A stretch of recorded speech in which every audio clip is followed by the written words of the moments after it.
Here we have a question that tells us that we have a 1.5 liter flask and it's filled with nitrogen gas at a pressure of 12.0 atm.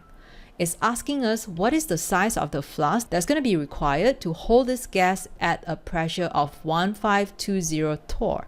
So let's start with what we have. We have 1.5 liter, we have 12.0 atm, and we also have 1520 torr. And then we continue on to figure out what we're asked to find, which is the size of the flask, which translates to the volume. Now we read the question again to figure out which one is 1 and which one is 2. So we start out with a 1.5 liter, and that contains a pressure of 12 atm. So that means that 1.5 liter and 12 atm goes together. So that's the initial condition, because after that, the next sentence tells us that the pressure changed to 1520 torr. So since 1520 torr is the second pressure, that's going to be P2. So we have 1.5 liter is V1, 12.0 atm is P1, and then 1520 torr is going to be P2. And that means the flask size that we need to find, that's V2. So now that we have everything in order, let's figure out what kind of gas law we need to use. If we look at the question, all that we're changing is pressure and volume. There's nothing else that changed. That means the moles of the nitrogen gas remain the same and the temperature remain the same. So that means the gas law that's involved is Boyle's law, P1V1 equals P2V2. Now if we look at the information that we have, P1 is in atm and P2 is in torr. In order for us to apply inside this Boyle's law, we need both the units for the pressure to be the same. So therefore, we need to first convert the pressure. Now it's up to you. You can convert P2 into atm, or you can convert P1 into torr. Just make sure that both units are the same.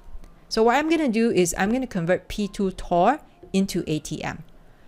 So I start with 1520 torr, and then I'm going to do dimensional analysis. So what I'm going to do is I'm going to multiply, draw a line across, and then I'm going to get rid of torr. So the unit that I'm going to get rid of, I'm going to put it at the bottom so that they cancel out like that.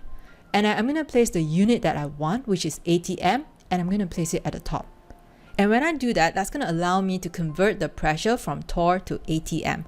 Now I just need the relationship between atm and torr. So if I look it up, 1 atm is equals to 760 torr. So I plug in those values, and then I have 1520 times 1 divided by 760, and that equals 2.00 atm. That's P2. Now that we have both pressure in the same unit, we are ready to plug and solve. So we have P1V1 equals P2V2, and we need to solve for V2. Now I have P2 in front of V2, and I want to do a little bit of rearrangement so that I will only have V2 on one side. So to do that, we're going to need to divide both sides with P2. And what happens is P2 on the right hand side is going to cancel out, and that's going to give me V2. So I rearrange the formula to give me V2 equals P1V1 divided by P2.